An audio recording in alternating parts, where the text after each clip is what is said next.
তো নমস্কার ইউটিউববাসী, আজকের এই ভিডিওতে আমরা শিখব ইট গাঁথুনির হিসাব।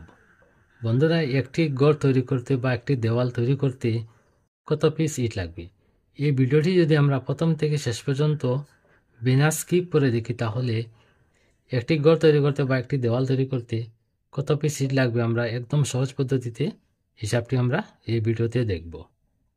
তো বন্ধুরা, এই দেওয়ালটি মনে করেন 18 ফুট দৈর্ঘ্য আছে এবং এই দেওয়ালের হাইট আছে মনে করেন 10 ফুট। এই দেওয়ালে যদি আমরা 5 ইঞ্চি গাঁথুনি করি তাহলে কত পিস ইট লাগবে আমরা দেখব। তো এই হিসাব করতে হলে প্রথমে আমরা একটি ইটের সাইজ সম্বন্ধে আমাদের জানতে হবে। তো বন্ধুরা, আমরা যখন ইট বাটা থেকে কিনে আনি তখন একটি ইটের আদর্শ সাইজ থাকে। ইটের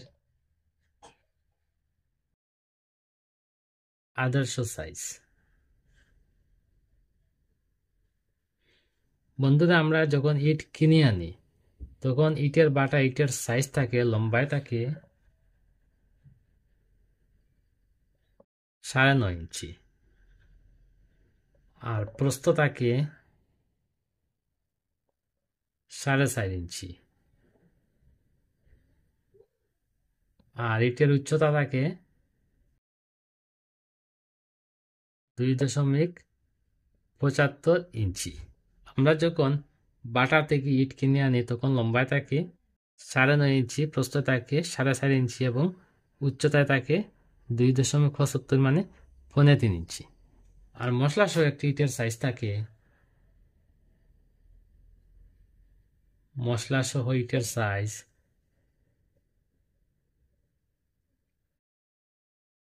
আমরা যখন বালু মশলা দ্বারা ইটের গাঁথুনির কাজ করব তখন ইটের সাইজ থাকে, লম্বায় থাকে 10 ইঞ্চি, প্রস্থ থাকে 5 ইঞ্চি এবং উচ্চতা থাকে 3 ইঞ্চি। আমরা যখন ইটের গাঁথুনির কাজ করি তখন মশলা সহ থাকে ইটের লম্বায় থাকে 10 ইঞ্চি, প্রস্থ থাকে 5 ইঞ্চি এবং উচ্চতা থাকে 3 ইঞ্চি। তো বন্ধুরা, ইটের সাইজ আছে ইঞ্চিতে, ফুটে নয়।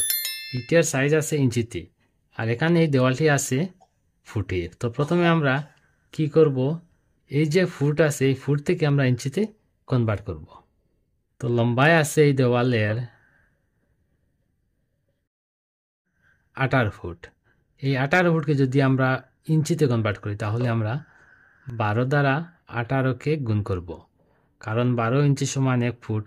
12 দ্বারা যদি আমরা 18কে গুণ করি তাহলে ফুট থেকে ইঞ্চিতে কনভার্ট হয়ে যাবে। তো 12 দ্বারা যদি আমরা 18কে গুণ করে হবে 216 ইঞ্চি আর উচ্চতা আছে এখানে 10 ফুট। এই 10 ফুটকেও আমরা ইঞ্চিতে কনভার্ট করে নেব। তো 10-12 হবে 120। এবার আমরা ক্ষেত্রফল বের করব এই দেওয়ালের ক্ষেত্রফল। তো লম্বায় পেলাম আমরা 18 ফুট আর 18 ফুটকে আমরা ইঞ্চিতে কনভার্ট করে পেলাম আমরা 216 ইঞ্চি। 216 পূরণ প্রস্থ পেলাম আমরা 10 ফুট। এই 10 ফুটকে ইঞ্চিতে কনভার্ট করে পেলাম আমরা 120 ইঞ্চি। 120। এবার আমরা ক্ষেত্রফল বের করব। ক্ষেত্রফল বের করতে হলে দৈর্ঘ্য এবং প্রস্থ এই দুইটি আমরা গুণ করব।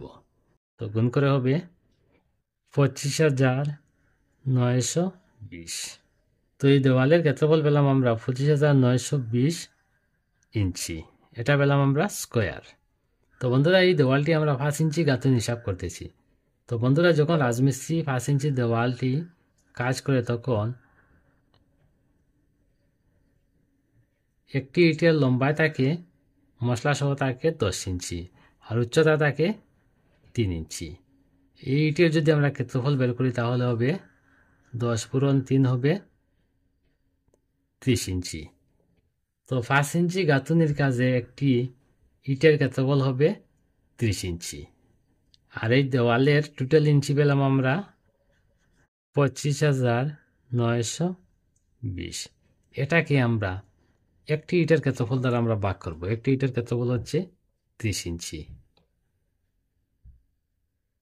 30 দ্বারা যদি আমরা 25,920কে যদি আমরা ভাগ করে হবে 864। তো এই দেওয়ালটি যদি আমরা 5 ইঞ্চি গাঁথনি করি তাহলে এই দেওয়ালে ইট লাগবে 864টি ইট। বন্ধুরা, ইটের গাঁথনি হিসাব যখন আপনারা বের করবেন, প্রথমে আপনারা একটি দেওয়ালের ক্ষেত্রফল বের করবেন। তারপর একটি ইটের ক্ষেত্রফল দ্বারা যদি একটি দেওয়ালের ক্ষেত্রফলকে যদি আপনারা ভাগ করেন, তাহলে একটি দেওয়ালে কত পিস ইট লাগবে তা একদম সহজে বেরিয়ে আসবে।